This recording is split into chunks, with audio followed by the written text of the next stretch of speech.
Hello, everyone. Welcome. It's Makeda Valletta, also known as the Renaissance Amazon. And happy MLK Day. Today, I want to talk about that. His legacy. I'm kind of busy today, and I just wanted to get out and go ice skating and work out, and I wasn't really going to talk about it, but I can't help it when I see in my news feed people writing things to disrespect him, to say that they always want to compare him to Malcolm X. And they always want to say, oh, if it were me, I could have never done the nonviolent thing. And they act like Martin Luther King is a punk or was a punk or some weak person. And that really bothers me. And for those of you who don't know about me, I was raised by Black scholars, okay? My father, he was kicked out of Florida A&M for being involved in the student sit-ins, because when the student sit-ins started at UNC North Carolina, my dad was a freshman at Florida A&M, 1960, right? And my dad was kicked out of Florida A&M for being involved in the movement. He then moved to Philadelphia, where he was discovered on the radio by Queen Mother Moore, who a lot of you probably don't know who Queen Mother Moore is of the Civil Rights Movement, but she was a very prominent and important figure that a lot of people don't know about. And so when my dad was like 19, 20, she was probably already in her 60s, okay? She was from Louisiana. And my dad tells me amazing things about her, but she was his mentor, and he told me, that back then, the men that were involved in the movement, they didn't really want to listen to women. They didn't respect what women had to say. They were very machismo. But he did say that when Queen Mother Moore spoke, they all listened, right? And there's some profound things he learned from her and that he's talked to me about, but I won't get into that. My dad also knew Malcolm very well. Malcolm X was assassinated 5 blocks from where I grew up in Harlem, okay, Sugar Hill. I actually did voiceovers for the Malcolm X movie. A lot of it was filmed in my neighborhood because he was assassinated in my neighborhood. Spike Lee's a good friend of my dad's as well. And so I did voiceovers for that movie as a kid, but Malcolm was my dad's, he knew him well. My dad was at over 100 of his speeches. And my dad was there the day that he was assassinated. He got there after it happened. He was actually supposed to be on stage with Malcolm that day. My dad was not a part of Islam or any of that. But he was assassinated at the Audubon Ballroom 5 blocks away. And so I remember when my dad told me, he loved Malcolm so much, he would have jumped in front of the bullet for him. That's how much he loved him. But my dad also knew that he was foolish for being involved in the Nation of Islam. Again, I always talk about how I wasn't raised religious, and I'm so thankful for that, because it's not just Christianity that's on some bullshit, But the thing is that when the Malcolm X movie came out, I remember my dad telling me, if they would have come out with that movie when he had first died, and I think that they did come out with a movie, I think he might have told me like a long time ago, but nobody cared. He said nobody cared. He wasn't like the popular one like that back then. But with Martin, okay, so my dad is from Florida, the segregated South. He left Florida because he felt like he was either going to kill somebody or get killed himself, okay? He was kicked out of Florida A&M for being involved in the movement. He went to Philly. My dad was one of the founders of the first Black Power conferences that happened in Philly. And then my dad also became a professor of Afro-American studies at UMass Amherst, but he had no undergraduate degree. He's so smart that he spoke to all these professors, all these college professors for like 3 hours, and none of them even said anything. They were like so blown away by his intelligence. And he was a professor of Afro-American studies. Dr. J was his student. Natalie Cole was his student, and my dad's still friends with Dr. J to this day. He's still friends with a lot of the people that were his students back then. Some of them are like uncles to me, right? And I do have an uncle, Michael Thelwell, who wrote the autobiography of Stokely Carmichael, aka Kwame Ture. And my dad wrote the afterword of that book, okay? So when I tell you I grew up around real deal Black scholars, real deal Black intellectuals and freedom fighters, I'm not joking, okay? And then my mom, she's a labor organizer. She's a union organizer, works for the UAW, and she's also amazing. So I grew up around people who do real shit, right? Okay. With that being said, I remember when Obama's second inauguration was on MLK's birthday. They used MLK's Bible, and that was very special. I know a lot of stupid black people trying to talk bad about Obama as if he's not walking in a legacy of MLK, as if MLK wouldn't be proud as fuck to see Obama be the president. A beautiful example of a black man, right? Now, and what black people were fighting for, because I don't know anybody who was involved in the movement who wasn't ecstatic to see Obama, right?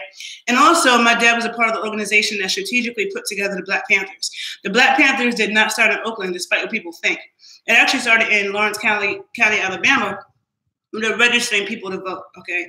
And the elected officials in Alabama went from white to black overnight because blacks in Alabama way outnumbered whites. I don't know if it was like 4-1, but we way outnumbered whites. So that's how the Black Panthers started. And my dad was a part of that organization. The organization, just burnt myself, sorry. The organization that Assata Shakur belonged to, my dad was in that organization. And he said that what happened to her could have been any of them, okay? I'm not gonna get too much into that, but my dad was on the COINTEL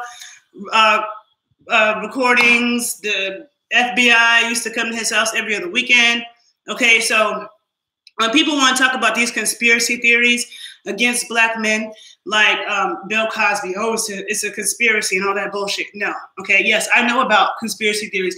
I know about the government trying to shut down black men. I know about that because I have a black father who was on that list and who has dealt with that. So I know all about that shit. But at the same time, every black man is not a victim, and every black man is not some kind of conspiracy against them. Some black men do dumb, fucked up shit, and that's why they're actually in trouble, including Bill Cosby, right? Anyhow, getting back to the topic.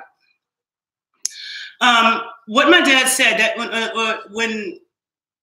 when that inauguration happened for Obama on MLK's birthday, and people were talking shit, I did a BlogTalk Radio show, and I will post it underneath my YouTube video because I'm doing this video on Instagram and YouTube.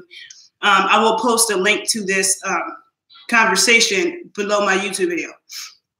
But I had my dad on my BlogTalk Radio show so we could discuss this topic, MLK's legacy, and as it compares to even Obama's work, and talking about Malcolm X, and a few points that my dad pointed out that I think a lot of young people today who like to romanticize about Malcolm X and have no idea about the movement, and probably didn't even grow up around any people who were involved in the movement. Because let's be real, most black people were not doing shit during that time. Most black people weren't. Most black people I know who are my dad's age were not involved in the movement, okay? So it was a small percentage. And my dad was in the front lines of it. And one thing that he says, especially being somebody from the South, he's from the South. My mom is from the North. My mom is from Western Pennsylvania, close to Pittsburgh. And my mom, talks about how when those papers came out with black people in the South being attacked by dogs and everything, my mom told me they had no idea how bad it was down South. Like, it was racist in the North. Pennsylvania, the part of Pennsylvania my mom is from, had a lot of Klan. Even right now, I think they have more Klan than the South, right? So there are a lot of racist ass people in Pennsylvania and up north and stuff like that. But one thing that my dad would always say is that however racist you think it was in the North, the South was a different beast. The South was a different beast, period.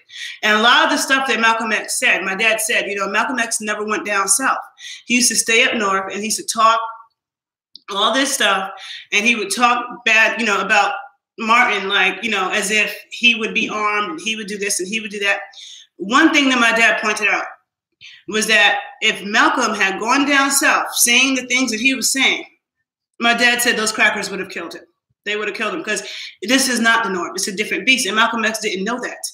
Another thing my dad said was that Malcolm X did not know how to shoot a gun at all, okay? He did not know how to shoot a gun, and had never shot a gun.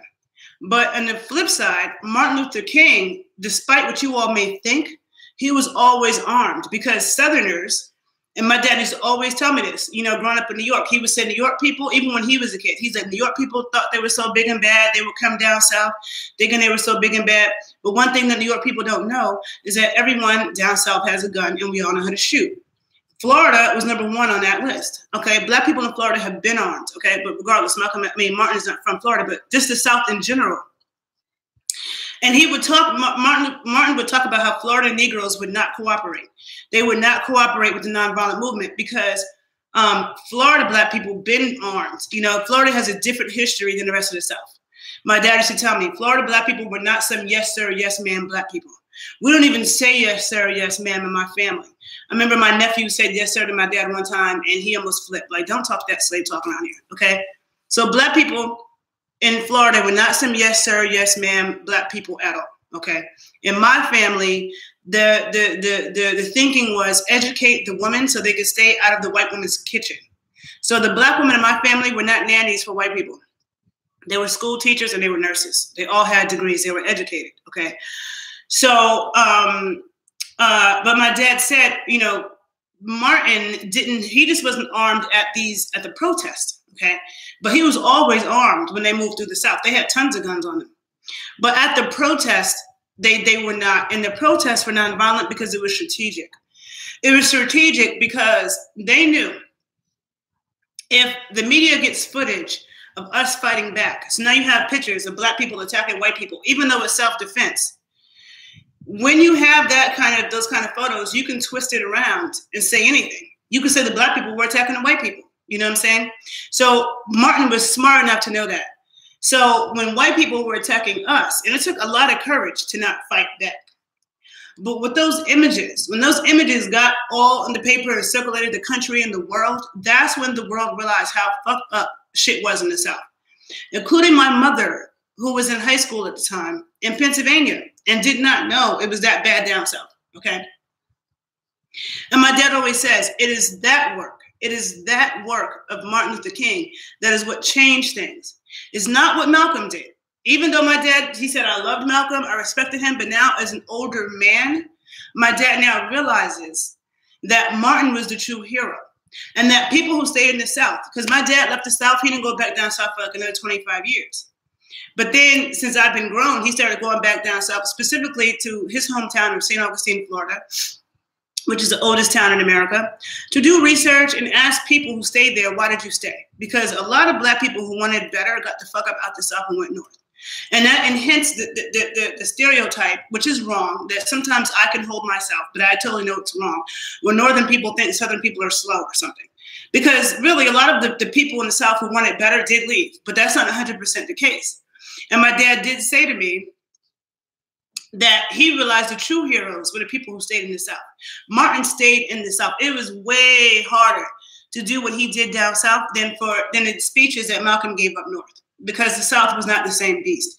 No matter what people may think, it's not, okay? It wasn't. And I have a father who grew up in the segregated South, and then he moved north to Philly and then New York, where I was born, right? And, you know, and my dad talks about how when Malcolm went down South, because he really didn't go down there, but he went down there for something. I don't forgot what. And again, I'll post this conversation under my YouTube video for those of you who want to hear more, because I have a 2-hour interview with my father where he goes into depth about all this stuff. But he said when he did go down South, all the black leaders in the South cornered Malcolm because they were pissed off that he was talking about them as if he was better than, or if they were weak or something. And they really didn't like that about him, okay? And in the end, what happened? Malcolm was assassinated by black people.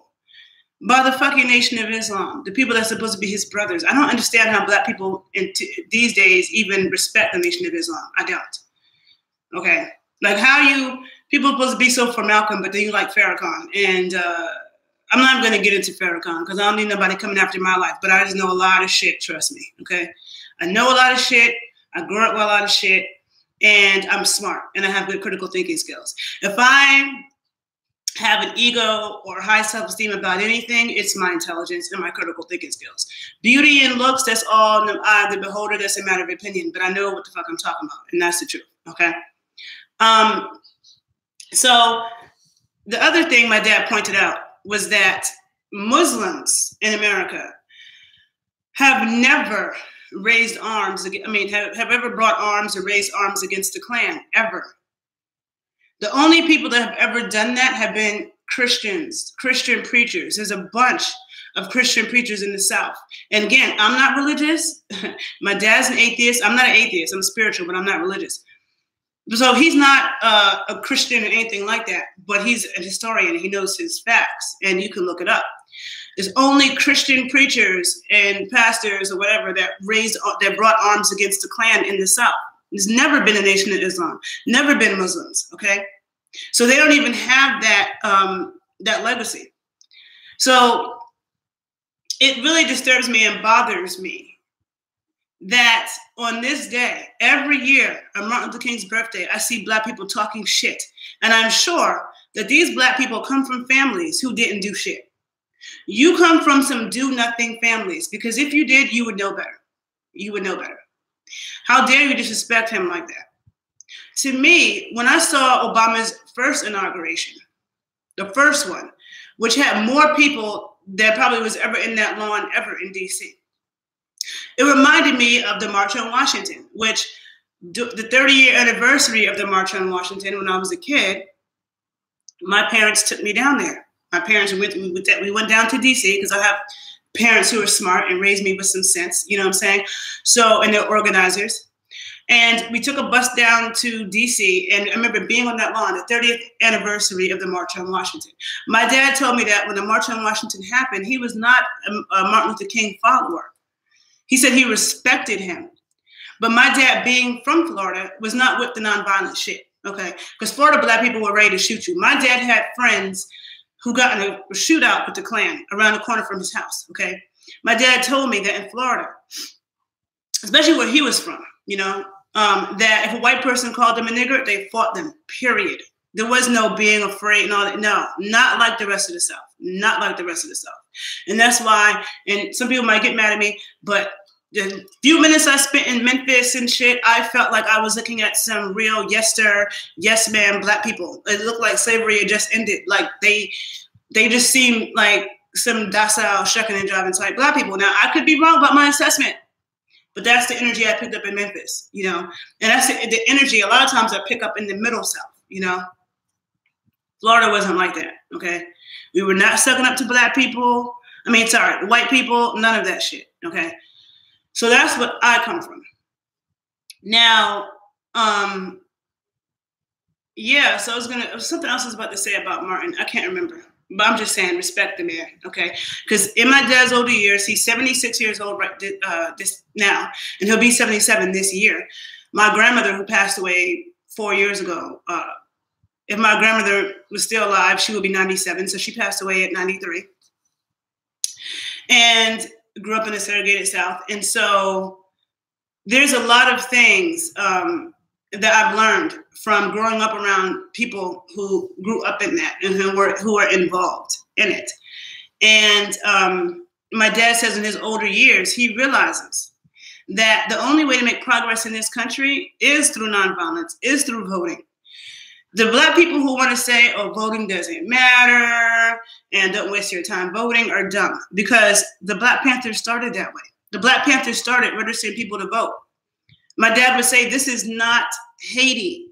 Haiti won the Haitian Revolution because Africans, Blacks, way outnumbered white people. Like it might have been something like 10-1 or something. There were so many more Black people in Haiti than there were white people. That is why the revolution there was successful. In the United States, you have this huge continent, and the smallest percentage of Africans in the slave trade were brought to North America. So we are a sheer minority, and on this huge piece of land that we're a huge minority on. Blacks are not the minority in Haiti or Jamaica or any African country. So that needs to be taken into consideration, especially when other Black people want to talk about what Afro-Americans have not done, because Afro-Americans have made great successes, given the fact that we are 12% on a huge continent. And the whole world knows us. People don't know there's Black people in Colombia. People don't know there's Black people in Cuba. People don't know there's Black people in Peru. People don't hardly know there's Black Puerto Ricans and Dominicans. They're like, oh, for real, there's Black people there? All those places are more Black than the United States when it comes to percentage, right? But yet everybody knows Afro-Americans. We've been some of the most influential people. So I feel like in the Black world, in the world in general, but in the Black world for sure, because most of the Black world copies us and looks to us. Marcus Garvey left Jamaica and went where? To Harlem, okay?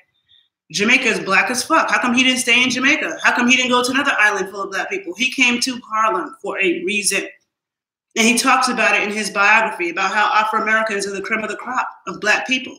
And that's not to sound any kind of way. It's just a legacy is a legacy. And people deserve respect where they deserve it, right? Brazil. A lot of Black people like to fantasize and romanticize about Brazil. But Brazil is one of the most fucked up places to be Black. Maybe I'll go to Brazil one day, but that's not on top of my list of places I want to go. Because I don't want to go someplace. First of all, I don't like going someplace where I have to be scared for my life, where somebody might mug me or chop off my ears or my fingers or some shit. I don't like that. I don't like being in places really violent and dangerous. But also, the thing with Brazil, Black people have no rights in Brazil. There was never a civil rights movement in Brazil. And Black people in Brazil who try to speak up, they get killed. There's been a lot of Black, protesters in Brazil who are speaking up, being murdered. You know what I'm saying?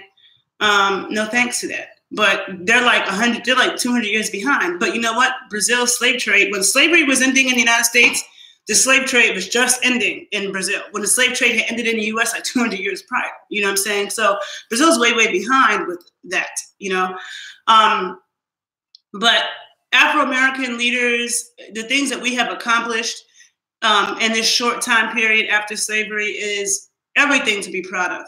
And the reason why so many Black immigrants are able to come to this country from other places, from the Caribbean, from Africa, is because of the work of Afro-Americans like my father who fought to change the laws, because this country only wanted to take white immigrants because they wanted to whiten the country. And it is Black people who were involved in the civil rights movement who fought to change that. You know what I'm saying? So that's why any Black person in America who is from another country needs to not have a problem with Afro-Americans when it is because of us that you're even allowed to be here. I mean, these are facts. And so I feel like a lot of people don't really know American history. You don't. A lot of people don't spend enough time reading books. And you can learn a lot speaking to elders who've been there and done that, ones who participated in shit, not the ones who just sat by the sidelines, okay? So respect Martin Luther King Jr. on this day. Because it's real easy now that you sit in the comfort of your home to talk shit, but you probably came from a family that didn't do shit. And if you did, kudos to you, because enough people didn't do anything. And so for me, I take all those things personal because I came from a family that put their life on the line. Me growing up, my dad, there's a lot of things that comes with speaking up. That's why when I see Colin Kaepernick, and people like feeling bad for him and fighting for him to get his job back, I don't feel bad for Colin Kaepernick. It's props to him for not saluting the flag and singing that song, because I never grew up singing that shit.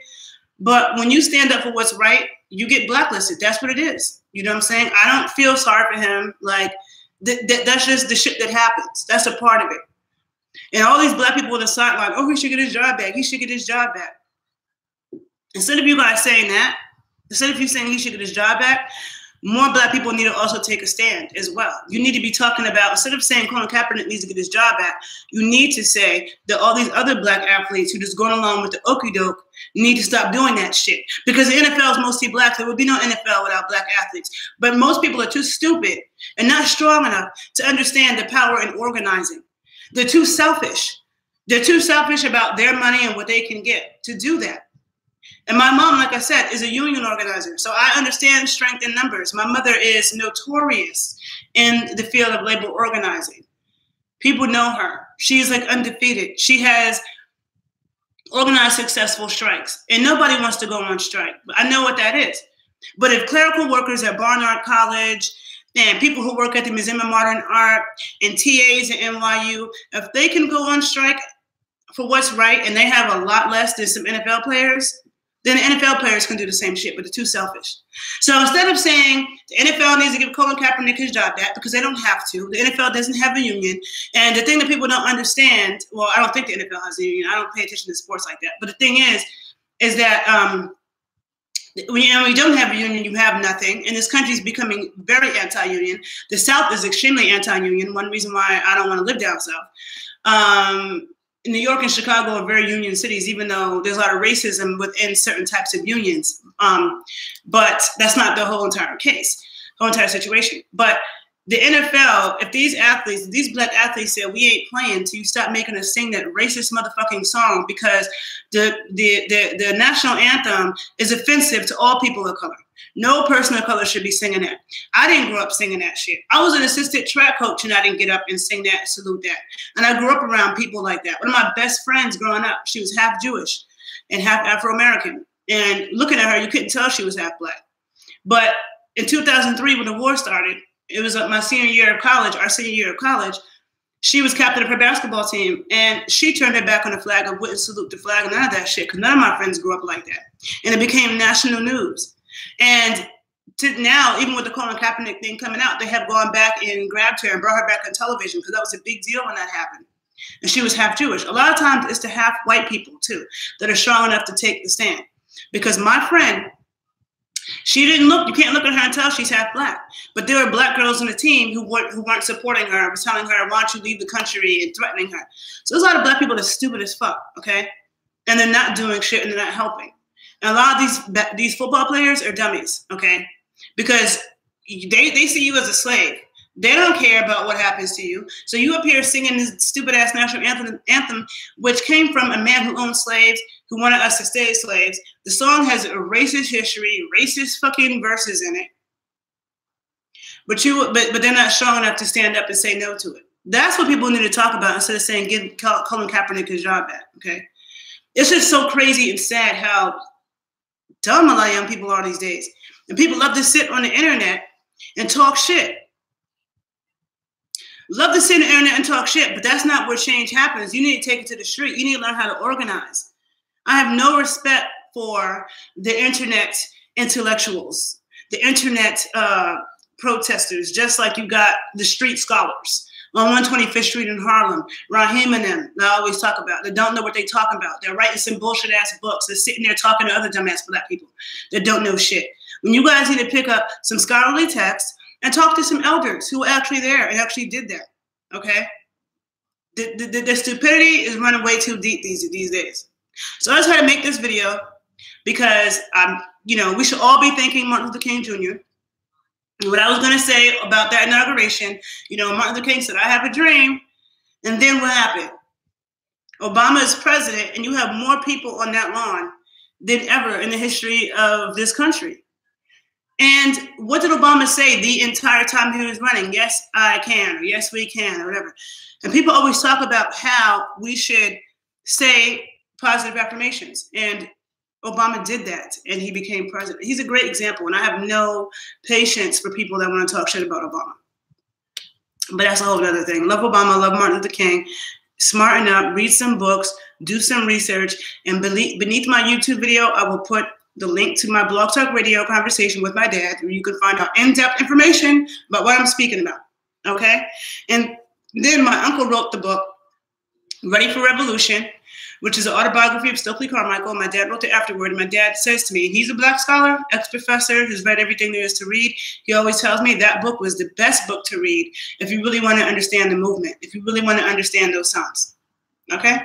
So thanks for listening. Have a good day. Enjoy your MLK day, and give respect.